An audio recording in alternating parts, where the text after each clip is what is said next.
Price load, price load. എല്ലാവർക്കും, എല്ലാ പ്രേക്ഷകർക്കും, എല്ലാ ദൈവമക്കൾക്കും വേഗം വരുന്നവനായി യേശു ക്രിസ്തുവിൻ്റെ നിസ്തുല്യനാമത്തിൽ എൻ്റെ സ്നേഹ വന്ദനത്തെ അറിയിക്കുന്നു. വീണ്ടും ഒരവസരം കൂടെ ദൈവജനം ശുശ്രൂഷിപ്പാൻ ഒരവസരം കൂടെ ലഭിച്ചതോർത്ത് ഞാൻ ദൈവത്തിന് സ്തോത്രം ചെയ്യുന്നു.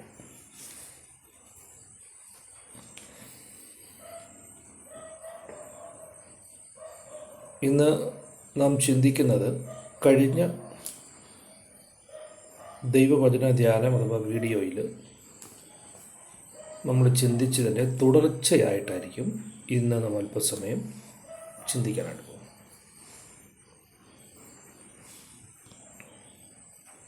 അതിനാധാരമായിട്ട് തിമത്തിയോസിൻ്റെ 1-ാം ലേഖനം 5-ാം അധ്യായം 17-ാമത്തെ വാക്യം വായിക്കുന്നു. നന്നായി ഭരിക്കുന്ന മൂപ്പന്മാരെ പ്രത്യേക വചനത്തിലും ഉപദേശത്തിലും അധ്വാനിക്കുന്നവരെ തന്നെ ഇരട്ടി മാനത്തിന് യോഗ്യരായി എണ്ണുക. ശ്രദ്ധിക്കണം, നന്നായി ഭരിക്കുന്ന മൂപ്പന്മാരെ പ്രത്യേകം വചനത്തിലും ഉപദേശത്തിലും അധ്വാനിക്കുന്നവരെ തന്നെ ഇരട്ടി മാനത്തിന് യോഗ്യരായി എണ്ണണം. ദൈവത്തിന് മഹത്വം.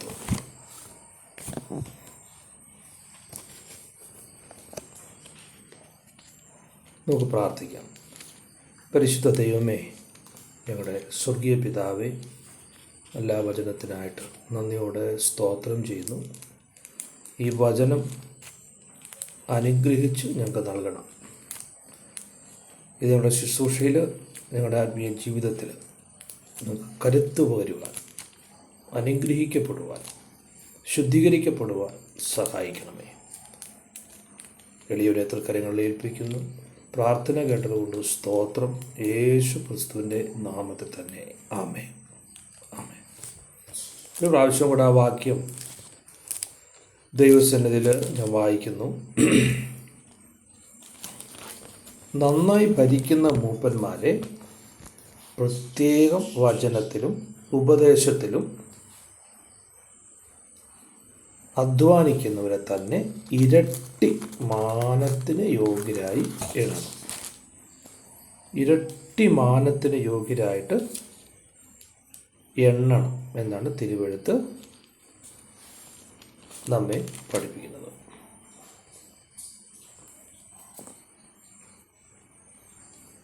നന്നായി ഭരിക്കുന്നവരെ, ഈ ഭരണം എന്ന് ഉള്ള വാക്ക്, ഭരിക്കുക, അതൊരു നമ്മളെവിടെയാണ് കേട്ടിട്ടുള്ളത് ആ വാക്ക്?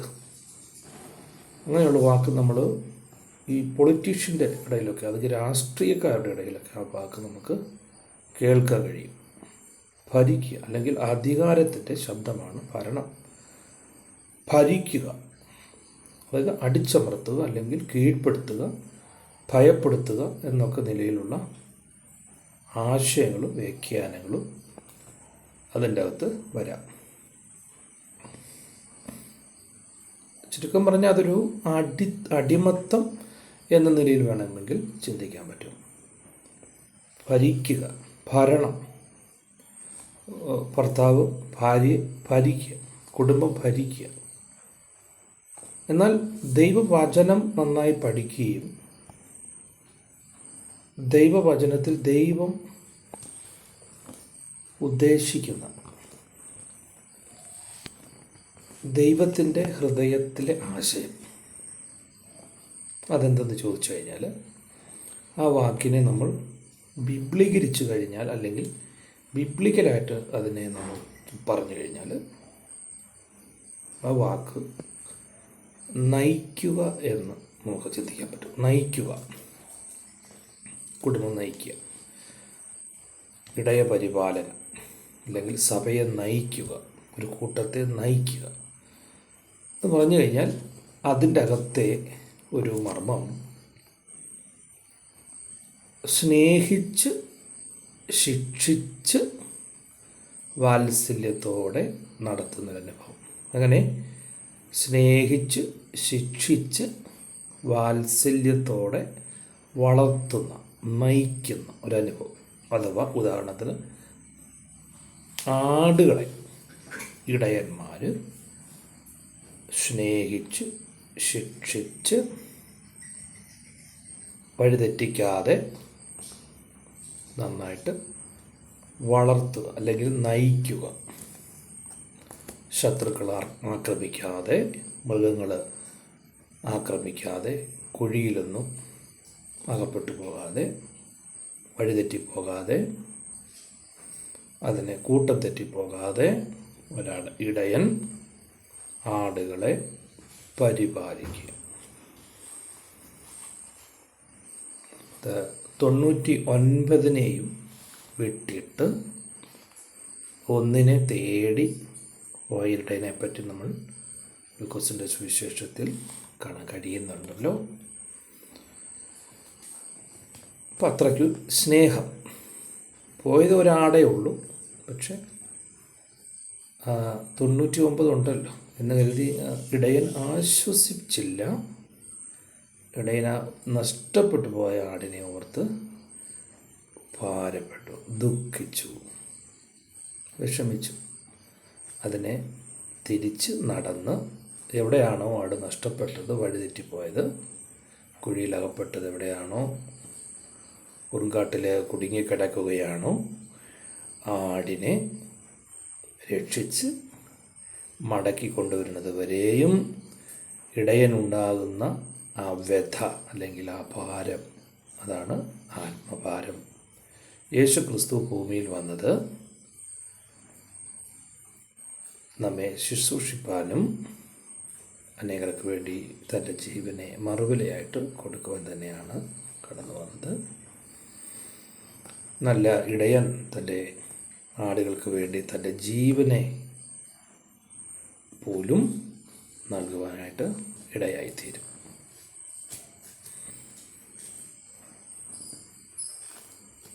ആടുകൾക്ക് വേണ്ടി തൻ്റെ സ്വന്തം ജീവനെ പോലും തരുവാനായിട്ട് ഈ ഇടയൻ തയ്യാറാണ്. നല്ല ഇടയന്മാർ. അങ്ങനെ 3 ഇടയന്മാരെ പറ്റി അറിയാമല്ലോ. ഒരിടയൻ കൂലിക്ക് നിൽക്കുന്ന ഇടയൻ. രണ്ടാമത്തെ ഇടയൻ ഒരു ഉടമ്പടി അല്ലെങ്കിൽ 1 മാസത്തേക്ക് 2 മാസത്തേക്ക് ഒരു ഉടമ്പടിയോടുകൂടെ നിൽക്കുന്ന ഇടയന്മാർ. മൂന്നാമത്തെ ഇടയനാണ് ശ്രേഷ്ഠ ഇടയൻ, സ്വന്തം ഇടയൻ.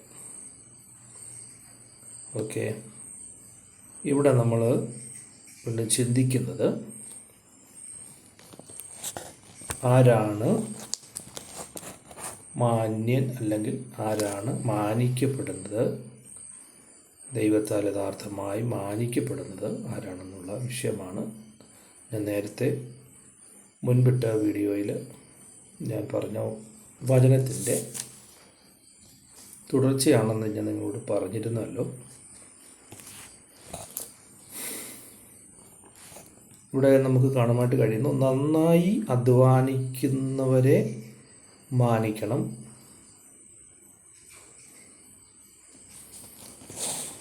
ഇവിടെ നമ്മൾ വാക്യത്തിൽ നമ്മൾ വായിച്ച് ശ്രദ്ധിക്കണം. പ്രത്യേകം വചനത്തിലും ഉപദേശത്തിലും അധ്വാനിക്കുന്നവരെ. നിങ്ങൾക്കറിയാം, ഈ വചനം നമുക്ക് എങ്ങനെ വേണമെങ്കിലും പറയാം. നമ്മുടെ ഇഷ്ടത്തിന്, നമ്മുടെ ഹിതപ്രകാരം അതിനെ വളച്ച് ഒടിച്ച് കൊണ്ടുവരാനായിട്ട് കഴിയും. പക്ഷെ ഉപദേശം നമുക്കങ്ങനെ നമ്മുടെ ഇഷ്ടപ്രകാരം കൊണ്ടുവരുവാൻ കഴിയത്തില്ല. കാരണം അത് ദൈവത്തിൻ്റെ ഹൃദയത്തിൽ മറഞ്ഞിരിക്കുന്ന ഒരു സത്യമാണ് ഉപദേശം. ആ ഉപദേശത്തിന് വ്യവസ്ഥയുണ്ട്. നമുക്കൊരു ഉപദേശം ഇതിൻ്റെ അകത്ത് പറയാനായിട്ട് കഴിയത്തില്ല. ദൈവവചനത്തിൻ്റെ അകത്ത് നമുക്കൊരു ഉപദേശം പറയാനായിട്ടില്ല. ആ ഉപദേശം ഒത്തുവരണം. ഞാനൊരു കാര്യം പറഞ്ഞാൽ നിങ്ങൾ നോക്കുമ്പോൾ എന്നെ ഒന്ന് പരിശോധിക്കും. അപ്പോസ്തലന്മാർ വചനത്താലും വാക്കുകളാലും അവരെ ഉപദേശിച്ചു. ചില വാക്കുകളാൽ അത് വ്യവസ്ഥ പ്രകാരം ദൈവവചനത്തിന് വ്യവസ്ഥയിലുള്ള ഉപദേശം ആയിരിക്കണം. അല്ലെങ്കിൽ അത് നമുക്ക് അംഗീകരിക്കാനായിട്ട് കഴിയത്തില്ല. ആരും അത് അംഗീകരിക്കത്തില്ല. ദൈവവചനത്തിന് വ്യവസ്ഥയിലായിരിക്കണം നാം ഉപദേശിക്കേണ്ടത്. നമ്മൾ ജീവിച്ചവർ വേണം ഉപദേശിക്കാൻ, ജീവിക്കുന്നവർ ഉപദേശിക്കണം. നമ്മുടെ ജീവിതത്തിൽ ഇല്ലാത്തത് ആരെയും ഉപദേശിച്ച് അടിച്ചേൽപ്പിക്കാനായിട്ട് ശ്രമിക്കരുത്. അത് വലിയ തെറ്റാണ്. അത് നമുക്ക് പ്രാഗൽഭ്യം, നമ്മുടെ മനസ്സാക്ഷിയോട് ചെയ്യുന്ന ഏറ്റവും വലിയൊരു ക്രൂരതയാണ്. നമ്മുടെ ജീവിതത്തിലുള്ളത് മറ്റുള്ളവരോട് പറയുക, ഇല്ലാത്തത് പറയണ്ട. അത് നമ്മുടെ ജീവിതത്തിൽ പകർത്തിയതിന് ശേഷം നമ്മൾ അവരോട് പറയുന്നതായിരിക്കും കുറച്ചുകൂടി ഉചിതമെന്ന് ഞാൻ കരുതുന്നു. കാരണം തിമോഥെയോസിൻ്റെ ലേഖനം, 1-ാം ലേഖനം 4-ാം അധ്യായം 16-ാമത്തെ വാക്യം വായിക്കുമ്പോൾ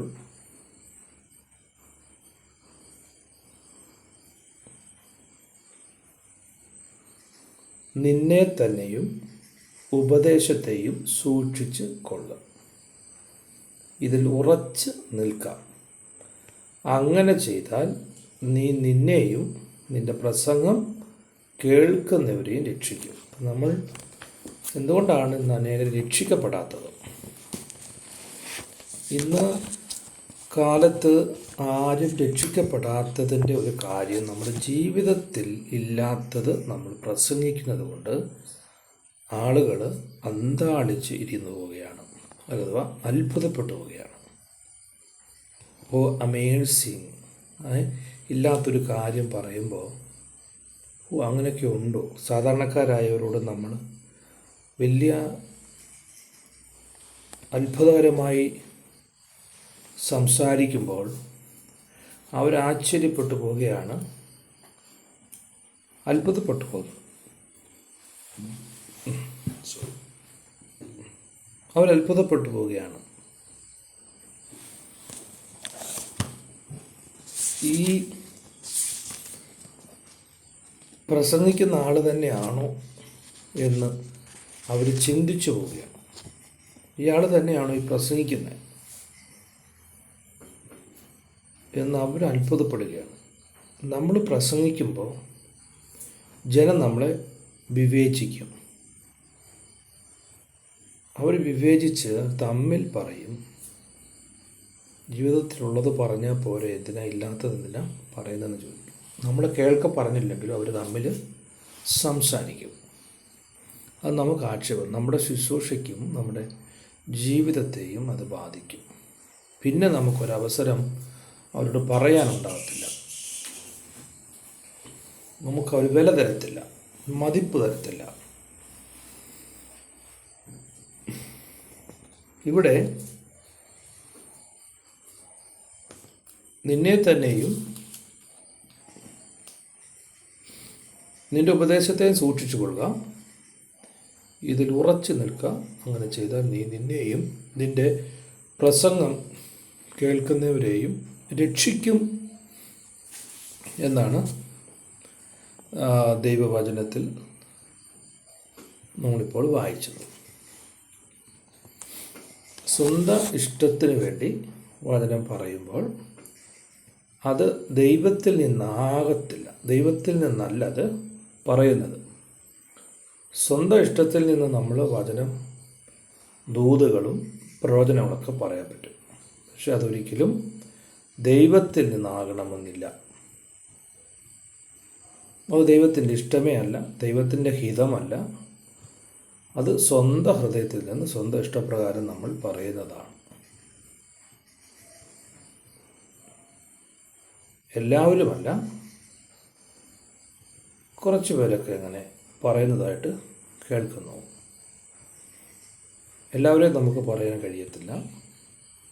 നന്നായി ദൂത് പറയുന്നവരും ശുശ്രൂഷിക്കുന്നവരും ഇന്നും ഈ കാലഘട്ടത്തിലുണ്ട്. കൂടുതലും ഇന്ന് കണ്ടുവരുന്നുണ്ട്. പലരും വെപ്രാളം കൊണ്ട്, എന്ത് ചെയ്യാൻ അറിയാത്തത് കൊണ്ട് വെപ്രാളം കൊണ്ടൊക്കെ പറഞ്ഞു പോകും. പിന്നെ അവസാനം അത് പറഞ്ഞത് തിരിച്ചെടുക്കുവാൻ കഴിയാത്ത അവസ്ഥകളും. നമ്മളിപ്പം കണ്ടിട്ടുണ്ടല്ലോ. പല അബദ്ധങ്ങളും ദൈവം സംസാരിച്ചു, ദൈവം എന്നോട് സംസാരിച്ചു, ചിലരെ ശപിക്കുന്നു. അപ്പം അതൊന്നും നമ്മൾ ചെയ്യാൻ പാടില്ല.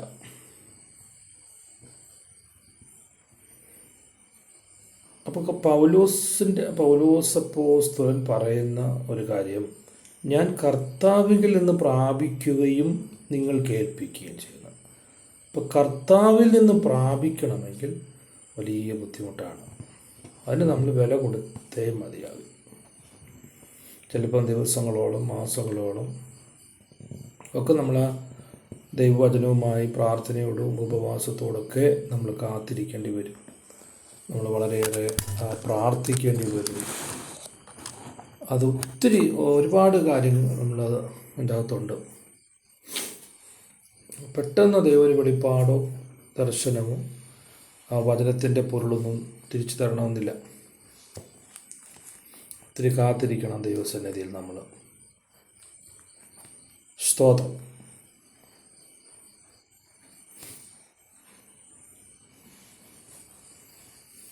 ദൈവവചനത്തിൽ നിന്നും നമുക്ക് എത്ര മണിക്കൂർ വേണമെങ്കിലും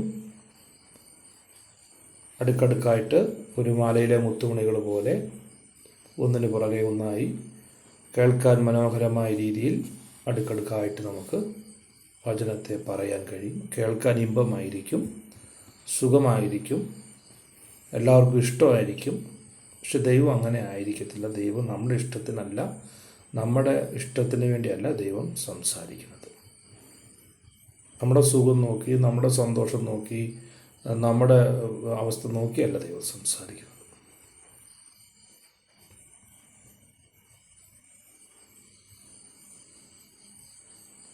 ഇവിടെ ദൈവവചനത്തിൽ നിന്ന് നമുക്ക് എത്ര മണിക്കൂർ വേണമെങ്കിലും സംസാരിക്കാം.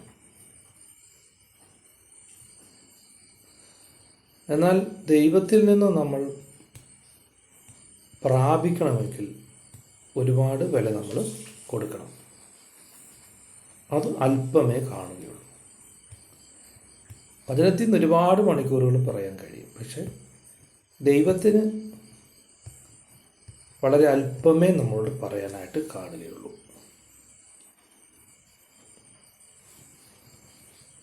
ദൈവത്തിന് പറയാനുള്ളതെല്ലാം തിരുവെഴുത്തിൽ പറഞ്ഞു കഴിഞ്ഞു. ദൈവത്തിന് നമ്മോടുള്ള ദൂത് പറഞ്ഞു കഴിഞ്ഞു. അപ്പോൾ ഇന്ന് നമുക്ക്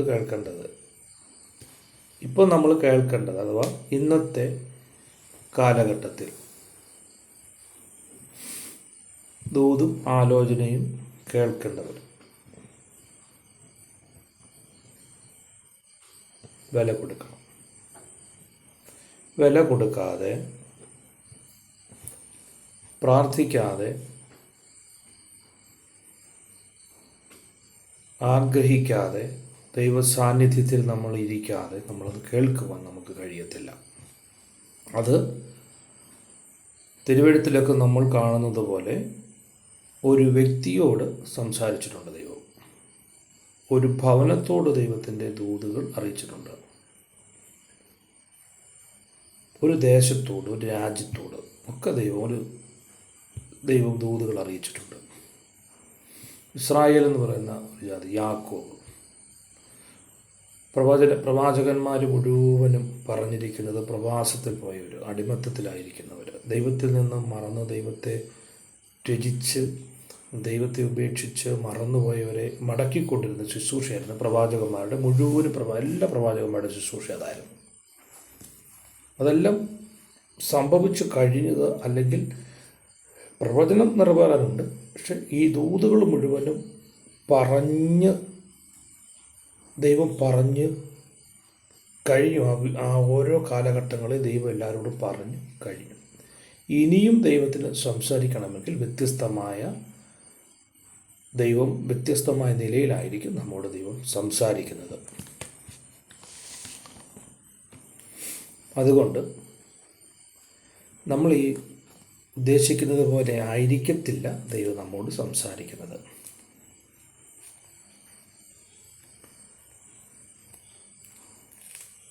ഞാൻ ആ ഭാഗം മറ്റൊരവസരത്തിൽ മറ്റൊരു വിഷയവുമായി ബന്ധപ്പെട്ട് സംസാരിക്കാനായിട്ട് ആഗ്രഹിക്കുന്നു. ആ ഭാഗം വിടുന്നു.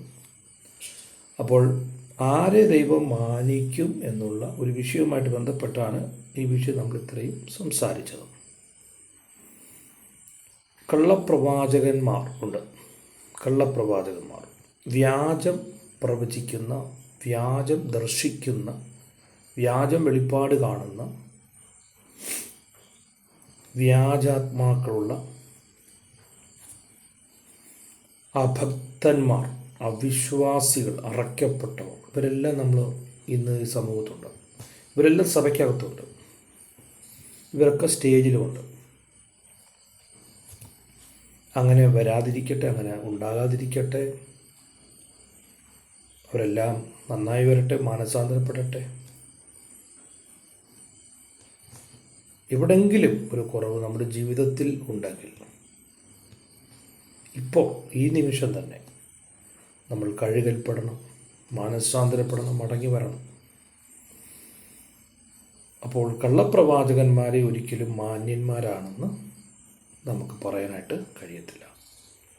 12-ാം സങ്കീർത്തനം നമ്മൾ വായിക്കുന്ന ഭക്തന്മാർ ഇല്ലാതെ പോകുന്നു. ഇന്നത്തെ കാലത്ത് 12-ാം സങ്കീർത്തനമാണ് ഞാൻ വായിച്ചത്. ഞാൻ എഴുതിയ സങ്കീർത്തനമല്ല, വിശുദ്ധ വേദപുസ്തകത്തിൽ രേഖപ്പെടുത്തിയിരിക്കുന്ന പുസ്തകമാണ്. നിങ്ങൾ ശ്രദ്ധിക്കുന്നുണ്ടോ? നിങ്ങൾ ആ വാക്യങ്ങളെടുത്ത് നിങ്ങൾ വായിക്കുന്നത് ഏറ്റവും നന്നായിരിക്കും. സങ്കീർത്തനം 12-ാം സങ്കീർത്തനം അതിൻ്റെ 1 വാക്യങ്ങളാണ് വായിച്ചത്. ഭക്തന്മാർ ഇല്ലാതെ പോകുന്നു. ഈ കാലഘട്ടങ്ങളിലും നമുക്ക് അത് വളരെ അന്വർത്ഥമാണ്. അത് ഭക്തന്മാർ ഇല്ലാതെ പോവുകയാണ്. എവിടെ നോക്കിയാലും നമുക്കൊരു ഭക്തനെ കാണാനായിട്ട് കഴിയത്തില്ല. ഒരു പെന്തക്കോസ്തുകാരെ നമ്മുടെ പാർക്ക് നടത്തൊന്നും കാണാൻ വളരെ കുറവായിരിക്കും. മധ്യ തിരുവിതാംകൂറിൽ എവിടെ നോക്കിയാലും, ഒരു കരിയില പൊക്കി നോക്കിയാലും, കോട്ടയം, എറണാകുളം, തിരുവല്ല, പത്തനംതിട്ട, റാന്നി, ചെങ്ങന്നൂർ, മറ്റുള്ള സ്ഥലങ്ങൾ, തിരുവനന്തപുരം ഭാഗങ്ങളൊക്കെ ചെന്ന് കഴിഞ്ഞാൽ ട്രാക്റ്റുകൾ കാണാൻ പറ്റും. ട്രാക്റ്റുകൾ എല്ലായിടത്തും ട്രാക്റ്റുണ്ട്, ബന്ധുപുസ്തകരുണ്ട്. പക്ഷേ ഇല്ലാത്ത ദേശമുണ്ട്. ഭക്തന്മാർ ഇല്ല. ഭക്തന്മാർ കുറവാണ്.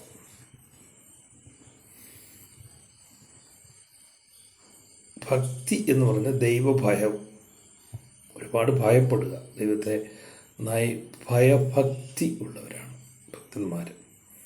ഭയഭക്തി, ദൈവത്തെ പേടി, അതുപോലെ സ്നേഹം, ഭയം, സ്നേഹത്താൽ ഉളവാകുന്ന ഭയം. എൻ്റെ പപ്പായ എനിക്ക് സ്നേഹമാണ്, ഇപ്പോൾ തന്നെ എനിക്ക് പപ്പായെ ഭയമാണ്. എനിക്ക് പപ്പായുടെ വലിയ ഇഷ്ടമാണ്. എൻ്റെ സ്വന്തം പപ്പായുടെ കാര്യം ഞാൻ പറഞ്ഞു. എൻ്റെ പപ്പായ എനിക്ക് വലിയ സ്നേഹമാണ്, പക്ഷേ എനിക്കതുപോലെ എൻ്റെ പപ്പായെ ഭയമാണ്. അതുപോലെ നമ്മുടെ ദൈവവും, നമ്മുടെ സ്വർഗത്തിലെ ദൈവം, നമ്മുടെ പിതാവ്, സ്നേഹമുണ്ട്, ആ ഭയവും ഉണ്ട്. കാരണം സകല അധികാരവും ഉള്ളവനാണ് ദൈവം. സർവശക്തനാണ് ദൈവം. വിശ്വസ്തന്മാർ മനുഷ്യപുത്രന്മാരിൽ ഇല്ലാതെ ആയിരിക്കുന്നു, കുറഞ്ഞിരിക്കുന്നു. അപ്പോൾ വിശ്വസ്തന്മാരും ഇല്ല. ഞാൻ കഴിഞ്ഞ ക്ലാസ്സിൽ പറഞ്ഞല്ലോ, വചനത്തിൽ വിശ്വസ്തരായിരിക്കണമെന്ന്, പ്രാർത്ഥനയിൽ വിശ്വസ്തരായിരിക്കണം, ശുശ്രൂഷയിൽ വിശ്വസ്തരായിരിക്കണം, വചനത്തിൽ വിശ്വസ്തരായിരിക്കണം. വചനം നമ്മൾ മോഷ്ടിക്കരുത്. ആരുടെയും വചനം മോഷ്ടിക്കരുത്. കോപ്പിറൈറ്റ് ചെയ്യരുത്. പ്രസംഗം കോപ്പിറൈറ്റ് ചെയ്യരുത്. അത് പാപമാണ്. അല്ലെങ്കിൽ അത് വ്യാജം അല്ലെങ്കിൽ അത് ചെയ്യുന്നത്, കോപ്പിറൈറ്റ് ചെയ്യുന്നത് അതൊരു അവിശ്വസ്തതയാണ്. നമ്മൾ കർത്താവിൽ നിന്ന് പ്രാപിച്ചിട്ട് വേണം നമ്മൾ മറ്റുള്ളവരോട് പറയാനായിട്ട്. നിങ്ങളുടെ ഒരു കാര്യം പറഞ്ഞോട്ടെ, ഞാൻ ഈ ശുശ്രൂഷിക്കുന്ന ഞാൻ വലിയ ഒരു ആളായിട്ടെന്നല്ല ഞാൻ ഉദ്ദേശിക്കുന്നത്. ഞാൻ പറയുന്ന വീഡിയോസ്, എൻ്റെ വീഡിയോസ് നിങ്ങൾ പരിശോധിച്ച് കഴിഞ്ഞാൽ ഇതിൻ്റെ വചനങ്ങൾ, കണ്ടൻസൊക്കെ വേറെ യൂട്യൂബിലൊന്നും നിങ്ങളത് നോക്കിയാൽ കാണത്തില്ല. കാരണം കർത്താവ് എനിക്ക് തരുന്ന ആലോചനയാണ്. നിങ്ങളെൻ്റെ അത് നോക്കിയാൽ വചനങ്ങൾ നോക്കിയാൽ അറിയാം.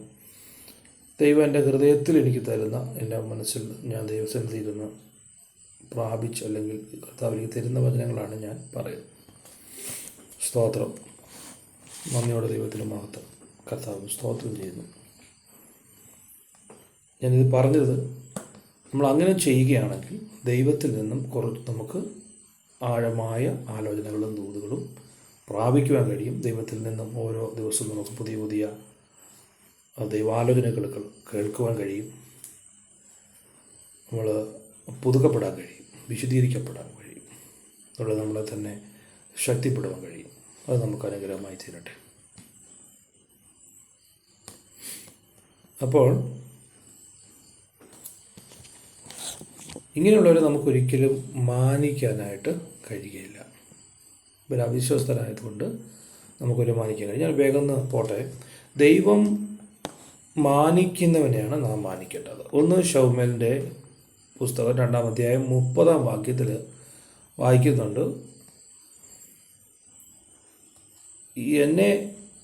എന്നെ മാനിക്കുന്നവനെ ഞാൻ മാനിക്കും.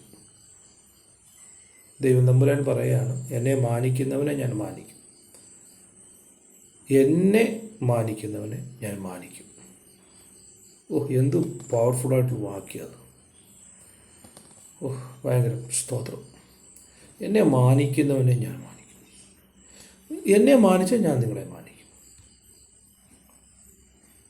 എന്നെ നോക്കിയാൽ ഞാൻ നിങ്ങളെ നോക്കും. എന്നോട് മിണ്ടിയാൽ ഞാൻ നിങ്ങളോട് മിണ്ടും. എന്നോട് സംസാരിക്കാൻ നിങ്ങൾ ഇരുന്നാൽ ഞാൻ നിങ്ങളോട് സംസാരിക്കും. നിങ്ങൾ എന്നെ കണ്ട് മൈൻഡ് ചെയ്യാതെ പോയാൽ ഞാൻ നിങ്ങളെ മൈൻഡ് ചെയ്യത്തില്ല. സ്തോത്രം. ഇത്ര ആഴമാണ്. ദൈവം വക്രനോട് വക്രതനാണ്, കരുണയോട് കരുണ കാണിക്കുന്ന ദൈവം.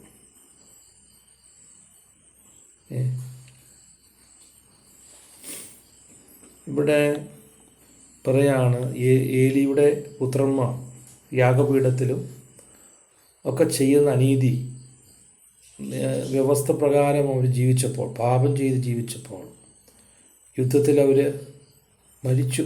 2 ആൺമക്കളും ഒറ്റ യുദ്ധത്തിൽ കൊല്ലപ്പെട്ടു, അല്ലെങ്കിൽ പട്ടുപോയി. ഏലിയും കഴുത്തൊടിഞ്ഞു മരിക്കുവാനിടയായി. എന്താണ് ആ ഭവനത്തിലുള്ള ദൈവദൂത്? ദൈവത്തിൻ്റെ സന്നിധിയിൽ അവർ വിശ്വസ്തരായിരുന്നില്ല.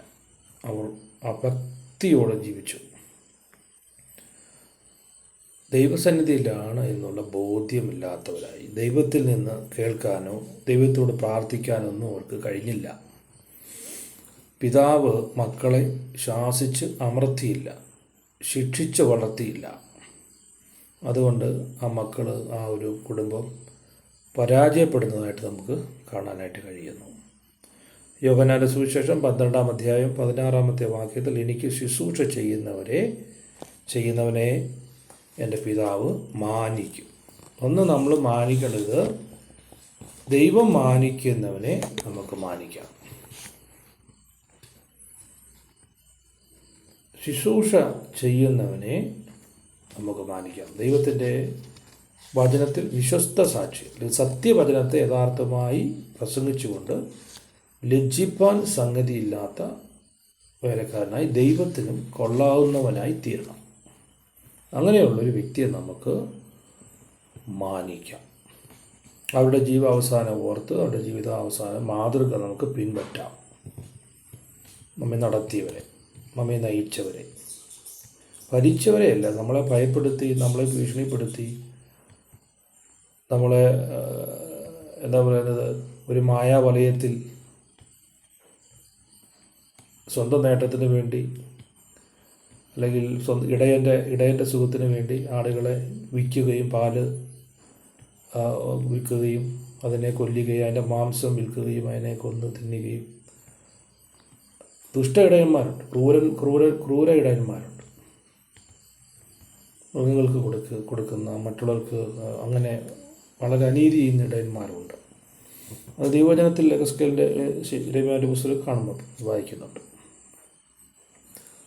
ശത്രുക്കൾ വരുമ്പോൾ, ചെന്നായ്ക്കൾ വരുമ്പോൾ ഓടിപ്പോകുന്ന ഇടയന്മാരുണ്ട്. നമുക്കറിയാം ഇയ്യോബ് ഒരു നല്ല മാന്യനായിരുന്നു.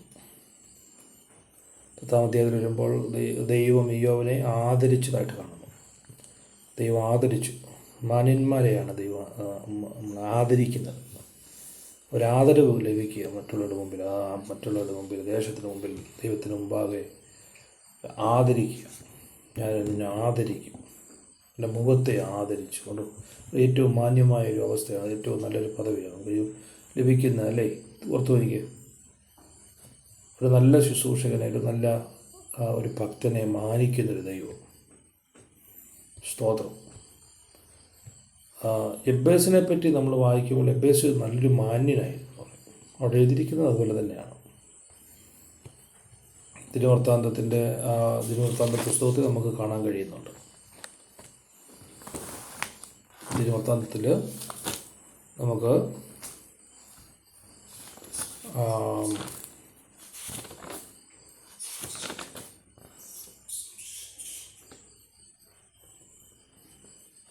നമുക്ക് വായിക്കാനായിട്ട് കഴിയുന്നുണ്ട്. ദിനവൃത്താന്തത്തിൽ നമുക്കത് കാണാനായിട്ട് 4-ാം അധ്യായം 17-ാമത്തെ വാക്യത്തിൽ നമുക്ക് കാണാൻ കഴിയുന്നുണ്ട്. എബ്ബേസ് സഹോദരന്മാരെക്കാളും മാന്യനായിരുന്നു. സഹോദരന്മാരെക്കാൾ വളരെ മാന്യനായിരുന്നു. മറ്റുള്ളൊരു സഹോദരന്മാരുണ്ട്, അവർ മാന്യന്മാരാണ്.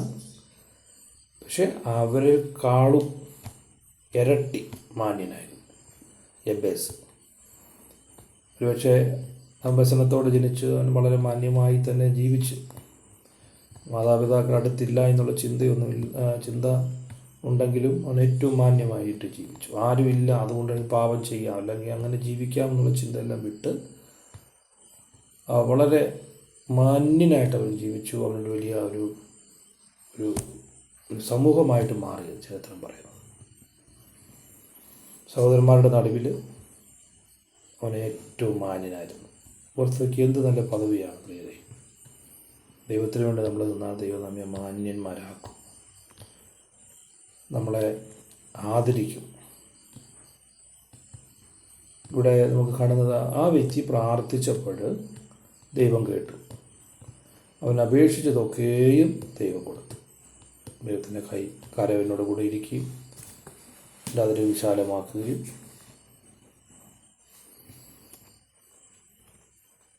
ദൈവത്തിൻ്റെ കരം കൂടെ ഇരിക്കുന്ന ഒരു വ്യക്തി, ദൈവം കൂടെ ഇരിക്കുന്ന ഒരു വ്യക്തി, ആ വ്യക്തിയാണ് ദൈവം മാനിച്ച വ്യക്തിയാണ്. മറ്റൊരു വ്യക്തിയെ നമുക്ക് കാണാം. 1 ശമൂവേലിൻ്റെ പുസ്തകം 9-ാം അധ്യായം 6-ാം വാക്യം. 1 ശമൂവേൽ 9-ാം അധ്യായം 6-ാം വാക്യത്തിൽ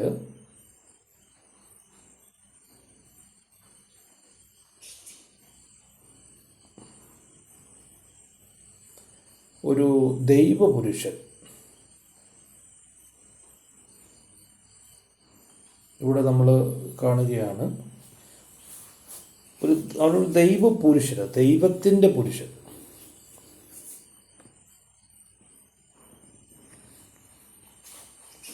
അത് പെട്ടെന്നൊരു ദൈവപുരുഷനാകുകയല്ല, ക്രമേണ സ്റ്റെപ്പ് ബൈ സ്റ്റെപ്പായിട്ട് കാലമെടുത്തു, കുറേ നാളുകളെടുത്തു. ഒരുപാട് കഷ്ടങ്ങളും പ്രയാസങ്ങളും ദുരിതങ്ങളൊക്കെ അനുഭവിച്ചു, സുവിശേഷത്തിലേക്ക് ചെയ്ത് ഉപവസിച്ചു, പ്രാർത്ഥിച്ചു. അപ്പോൾ ഇത് പെട്ടെന്ന് നമുക്ക് ഒരു ദൈവപുരുഷനാകത്തില്ല, കാലതാമസമുണ്ട്.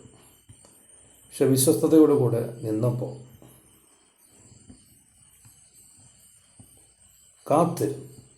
ഇപ്പോഴാണ് ഒരു ദൈവപുരുഷനായിട്ട് തീർന്നു.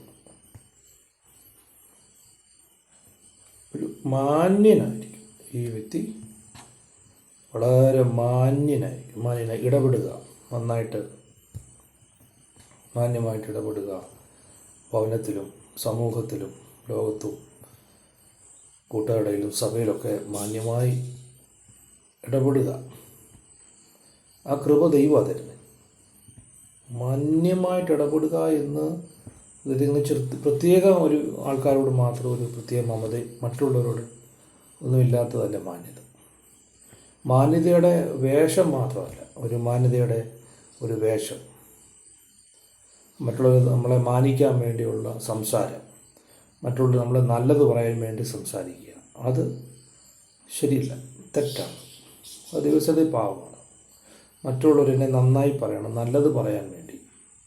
എന്നെ ആരും കുറ്റം പറയരുത്, എല്ലാവരും നല്ലതേ പറയാം. അതുകൊണ്ട് എല്ലാവരുടെ മുമ്പിൽ മറ്റുള്ളവരെ കുറ്റം പറയുക, സ്വയം നീതിമാനായിട്ട് അല്ലെങ്കിൽ നന്നായിട്ട് ഞാൻ തെറ്റുകാരനല്ല എന്ന് പ്രസ്താവിച്ചുകൊണ്ട് സ്വയം നീതിയോടുകൂടെ സ്വയം ന്യായം പറഞ്ഞ് ജീവിക്കുന്നത് മാന്യതയുടെ അവസ്ഥയല്ല, മാന്യനല്ല ആ വ്യക്തി. ദൈവമാണ് മാന്യനാക്കുന്നത്. ദൈവം മാന്യനാക്കിയാൽ ആ വ്യക്തിയാണ് യഥാർത്ഥമായി മാനിക്കപ്പെടുന്നത്. ലോകത്തിൻ്റെ മാനവും ലോകത്തിൻ്റെ മാന്യതയൊക്കെ ഈ ലോകം കൊണ്ടുതീരും. പക്ഷെ ദൈവം നമ്മളെ മാന്യനാക്കിയാൽ ഈ ഭൂമിയിലും വരുവാനുള്ള ലോകത്തിലും ഒക്കെ നമുക്ക് മാനിക്കപ്പെടുവാനായിട്ട് കഴിയും. പിന്നെ ഈ ദൈവപുരുഷൻ്റെ ഒരു പ്രത്യേകത, മാന്യനായിരിക്കും. ഒന്നവൻ ദൈവപുരുഷനായിരിക്കും, രണ്ടവൻ മാന്യനായിരിക്കും. അവൻ പറയുന്നത് ഒത്തുവരും എന്നാണ് എഴുതിയേക്കുന്നത്. പറയുന്ന കാര്യങ്ങൾ ഒത്തുവരും. ഒരു പ്രവചനം പറഞ്ഞാൽ അത് ഒക്കും. മഴ പെയ്യും, പെയ്യാനും സാധ്യതയുണ്ടെന്നല്ല, ഒന്നെങ്കിൽ പെയ്യും അല്ലെങ്കിൽ പെയ്യത്തില്ല. ഒരു കള്ളപ്രവചനം അല്ലെങ്കിൽ ഒരു കറക്കിക്കുത്തൽ, അതായത് സംശയത്തോടെ വിശ്വാസത്തോടുകൂടി ഒത്തുവരും. ആ പറഞ്ഞ കാര്യങ്ങൾ, ആ വെളിപ്പാട്, ആ ദർശനം അതുപോലെ ഒത്തു വന്നു. യേശു പറഞ്ഞു, നിങ്ങൾക്കെതിരെയുള്ള ഒരു ഗ്രാമത്തിൽ ചെല്ലുവിൻ. നിങ്ങൾ ചെല്ലുമ്പോൾ തന്നെ ഒരു മനുഷ്യൻ നിങ്ങൾക്ക് നേരെ ഒരു കുടത്തിൽ വെള്ളവുമായി കടന്നു പോകുന്നത് കാണും. അത് ചെന്നപ്പോൾ അതുപോലൊരു പുരുഷൻ കടന്നു പോകുന്നു. അവൻ്റെ പിന്നാലെ പോവുക. അവനോട് ചോദിക്കണം, പെസഹായ്ക്കുള്ള മാളിക എവിടെ ഒരുക്കണം, ശാല എവിടെ ഒരുക്കണം. ഞാൻ അങ്ങോട്ട് പോവുക, വരാൻ പറഞ്ഞു. യേശു പറഞ്ഞു, നിങ്ങൾക്കെതിരെയുള്ള ഒരു ഗ്രാമത്തിൽ ചെല്ലുമ്പോൾ ഒരു കഴുതക്കുട്ടിയെ കാണും, അതിനെ അഴിച്ചുകൊണ്ട് വരുവിൻ. അഴിച്ചോണ്ട് വരുമ്പോൾ പലരും ചോദിക്കും, എന്തിനാണ് അതിനെ അഴിക്കുന്നത്? അപ്പോൾ ഇതിന് ആവശ്യമുണ്ട് എന്ന് പറയണം. ഇതിൽ വ്യക്തമായ കാര്യങ്ങളാണ് യേശു കർത്താവ് പറഞ്ഞത്. വരണ്ട കൈയുള്ള മനുഷ്യൻ എല്ലാം വളരെ വ്യക്തം. പത്രോസിനോട് പറഞ്ഞു, നീ കടലിൽ പോയി ചൂണ്ടലിടുക, ഒരു മത്സ്യത്തെ നിനക്ക് കിട്ടും, അതിൽ നിന്നൊരു ചതി തരുന്ന പണം നിനക്ക് ലഭിക്കും, എനിക്ക് നിനക്ക് വേണ്ടി കരം കൊടുക്കാൻ പറയും. ദേവാലയ കരമുണ്ട്, ആ കരം കൊടുക്കാൻ എനിക്ക് നിനക്കും വേണ്ടി. കറക്റ്റ് ആലോചനയില്ല. പത്രോസ് ഒത്തിരി ചൂണ്ടയിട്ട് ഒത്തിരി കാത്തിരുന്നൊന്നുമില്ല. ചൂണ്ടയിട്ടപ്പോഴേ മീൻ കയറി. സ്തോത്രം. ഇവിടെ പറയുന്നത് ദൈവപുരുഷനാണ്, ഒരു മനുഷ്യനായിരുന്നു, അവൻ മാന്യനായിരുന്നു. ആ മാന്യനായ വ്യക്തി പറയുന്നത് ഒത്തുവരുന്നു. നമ്മൾ പറയുന്നത് നോക്കൊന്ന് ഒത്തുവരണം, ഒന്നിനോടൊന്ന് ചേരണം. ശരിയായി, പറഞ്ഞത് അതുപോലെ ഒത്തു. മരിക്കുമെന്ന് പറഞ്ഞൊരു വ്യക്തി, മരിക്കാൻ കിടന്നൊരു വ്യക്തി 2 ദിവസം മുമ്പ് ഒരാൾ വന്ന് പറയാം ആൾ മരിക്കാൻ സാധ്യതയുള്ളതെന്ന് പറഞ്ഞാൽ വലിയ കാര്യമൊന്നുമില്ല. അദ്ദേഹം മരിക്കാൻ ഒരുങ്ങിക്കിടക്കും, അല്ലെങ്കിൽ അദ്ദേഹത്തിന് ആയുസ് അത്രയും നീട്ടി കൊടുത്തിരിക്കും, അത്രയേ ഉള്ളൂ. മഴക്കാറ് കണ്ടുകൊണ്ട് മഴ പെയ്യാൻ സാധ്യതയുണ്ട് എന്ന് പറയുന്നതല്ല, മഴ പെയ്യത്തില്ല. ഞാൻ പറഞ്ഞല്ലാതെ ഈ ആണ്ടിൽ മഞ്ഞും മഴയും പെയ്യത്തില്ല. പിന്നെ മഴ പെയ്യാൻ പ്രാർത്ഥിച്ചപ്പോൾ മഴ പെയ്തു. സ്തോത്രം. അതാണ് ഒരു നീതിമാൻ അല്ലെങ്കിൽ ഒരു മാന്യൻ പറഞ്ഞത് ഒത്തുവരും. അത് വലിയൊരു കൃപയാണ്. സ്തോത്രം. ശൗമേൽ പ്രവാചകൻ്റെ കാര്യമാണ് ഞാനീ പറഞ്ഞത്. ഇപ്പോൾ ശൗമേൽ പ്രവാചകൻ ആരായിരുന്നു? ഒരു ദൈവ പുരുഷനായിരുന്നു. ദാൻ മുതൽ ബേർശേബ വരെ അറിയപ്പെടുന്ന ഒരു പ്രവാചകനായിരുന്നു ശൗമ്യ പ്രവാചകൻ. അവന്തൊരു ദൈവ പുരുഷനായിരുന്നു. ശൂന്യകാര്യത്തിൽ പറഞ്ഞല്ലോ, യജമാനൻ നീ ഒരു ദൈവ പുരുഷനാകും, കൂടെ എൻ്റെ വീടിൻ്റെ ഫ്രണ്ടിൽ കൂടി ഇങ്ങനെ പോകും. ഇന്നത്തെ ആരെങ്കിലും അങ്ങനെ പോകാറുണ്ടോ? കൂടെ ആരെങ്കിലും കാണാറുണ്ടോ? അങ്ങനെ നിങ്ങളുടെ ആരെങ്കിലും കണ്ടിട്ടുണ്ടോ? അങ്ങനെ ഭക്തന്മാരെ നിങ്ങൾ കാണാറുണ്ടോ? നിങ്ങൾക്ക് ആരെങ്കിലും തോന്നിയിട്ടുണ്ടോ ഭക്തനായിട്ട്? അതൊക്കെ ഒരു വിശ്വസ്തനാണ് എന്ന് തോന്നിയിട്ടുണ്ടോ? അതൊരു യഹോവ ഭക്തനാണ്, ഒരു പ്രാർത്ഥിക്കുന്ന മനുഷ്യനാണ്. ഒരു വിഷയം കൊണ്ട് ചെന്ന് അദ്ദേഹം പ്രാർത്ഥിക്കും എന്ന് നിങ്ങൾക്ക് തോന്നിയിട്ടുണ്ടോ? അദ്ദേഹം നന്നായിട്ട് പ്രാർത്ഥിക്കും, അദ്ദേഹം നല്ലവണ്ണം വചനം ശുശ്രൂഷിക്കും, അദ്ദേഹത്തെ വിശ്വസിക്കാൻ കൊള്ളാം എന്ന് നിങ്ങൾക്ക് തോന്നിയിട്ടുണ്ടോ? ആരോടെങ്കിലും എന്നോട് പടങ്ങരുതാരും. നാലാമത്, ആ മാന്യനായ മനുഷ്യൻ ചെയ്യുന്നൊരു കാര്യമാണ് പോകേണ്ട വഴി കാണിച്ചു തരും. വഴി അറിയാത്ത ആടുകളെ, ഇതുപോലൊരു പൊട്ട ജന്തു വേറെ ഒന്നുമില്ല ഈ ആടുകളെ പോലെ. ആടുകൾക്ക് വഴി അറിയാത്തൊരു ജന്തുവായിരുന്നു. മറ്റെല്ലാ ജന്തുക്കൾക്കും വഴി അറിയാം. മറ്റെല്ലാ ജന്തുക്കൾക്കും, ഈ ആടിന് എന്തോ തിന്നണമെന്നറിയത്തില്ല, എങ്ങോട്ട് പോകണമെന്നറിയത്തില്ല, എവിടെ കിടക്കണമെന്നറിയത്തില്ല, അതിനൊന്നും അറിയത്തില്ല. ഒരു നിഷ്കളങ്ക ജന്തുവാണ്. അതിനെ നയിക്കാൻ ഒരാൾ വേണം. ഈ ആടുകളെ നയിക്കാൻ ഒരു വ്യക്തി ഉണ്ടാകും, ഒരു ഇടയനുണ്ടാകും.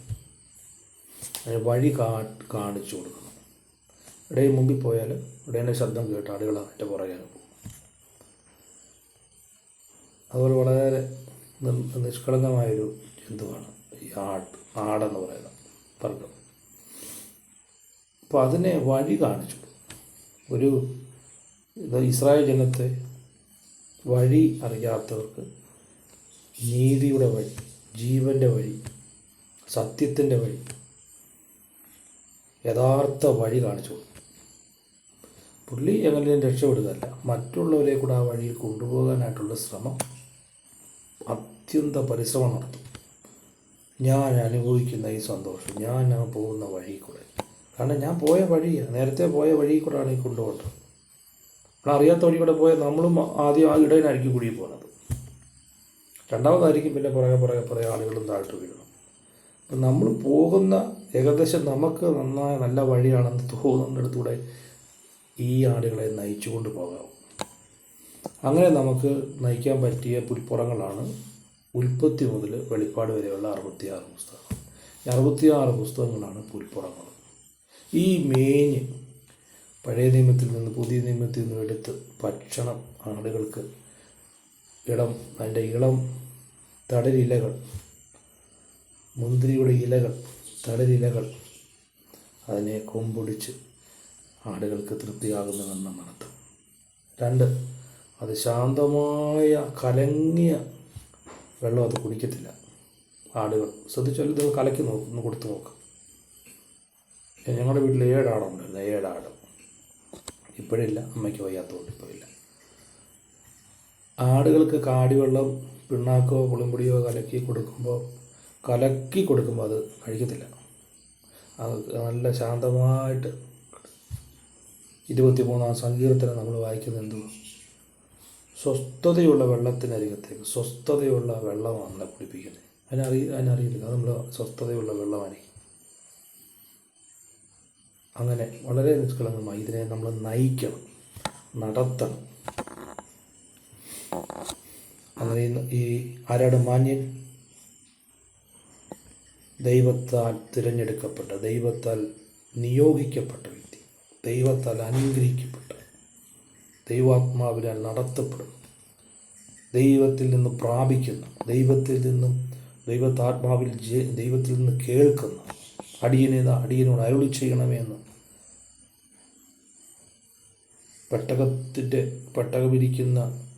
പെട്ടകത്തിനടുത്ത് ചെന്ന് കിടന്ന ശൗമ്യ പ്രവാചകൻ ദൈവശബ്ദം കേട്ടതുപോലെ, ദൈവത്തിൻ്റെ ശബ്ദം കേട്ട് പ്രാർത്ഥനയോടെ യഹോവയ്ക്ക് ശുശ്രൂഷ ചെയ്തുകൊണ്ട് വിശ്വസ്തയോടെ ഭക്തിയോടെ ഭയത്തോടെ സേവ ചെയ്ത ശൗമ്യ പ്രവാചകനാണ് മാന്യനായ വ്യക്തിയെ നമുക്ക് കാണാൻ കഴിയും. അങ്ങനെ ദൈവത്തിൽ ഭക്തന്മാരെല്ലാം മാന്യതയോടെ ജീവിച്ചവരാണ്. നമുക്കിവിടെ കാണാൻ കഴിയുന്നു. നന്നായി ഭരിക്കുന്ന മൂപ്പന്മാരെ, നന്നായി നയിക്കണം എല്ലാ നിലയിലും, ശാരീരികമായിട്ടും ആത്മീകമായിട്ടും ആടുകളെ നോക്കി അവർക്ക് പ്രത്യേക വചനത്തിലും ഭക്ഷണം ഉപദേശം കൊടുത്തു അവർക്ക് വേണ്ടി അധ്വാനിക്കുന്നവരെ തന്നെ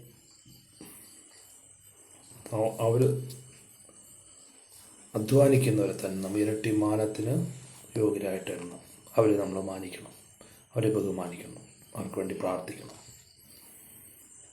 പ്രിയമുള്ളവരെ, അടുത്ത വചന ശുശ്രൂഷയിലേക്ക് നമുക്ക് കാണാം. ദൈവം നമ്മെ എല്ലാവരെയും അനുഗ്രഹിക്കട്ടെ. പ്രാർത്ഥിക്കാം. പരിശുദ്ധ ദൈവമേ, സ്വർഗീയ പിതാവേ, നല്ല സമയത്തിനായിട്ട് സ്തോത്രം. ഈ വചനം ഞങ്ങൾക്കെല്ലാം അനുഗ്രഹമാക്കണമേ. ഇപ്പോൾ കേൾക്കുന്നവരും പിന്നീടും ഈ വചനം കേൾക്കുന്നവരും അനുഗ്രഹിക്കപ്പെടുവാൻ സഹായിക്കണം. ദൈവം ഞങ്ങളെ മാനിക്കണം. എന്നെ മാനിക്കുന്നവനെ ഞാൻ മാനിക്കുന്നല്ലോ ചെയ്തു. കർത്താവേ, ഞങ്ങളങ്ങയെ ഭയപ്പെടുന്നു, മാനിക്കുന്നു. ഞങ്ങളെ മാനിക്കണമേ. ഈ ലോകത്ത് ഞങ്ങളെ സഹായിക്കണം. പ്രാർത്ഥന കേട്ടതുകൊണ്ട് സ്തോത്രം. യേശു ക്രിസ്തു ധന്യമുള്ള നാമത്തിൽ തന്നെ. ആമേൻ, ആമേൻ. God bless you. God bless you all. സ്തോത്രം. Thank you.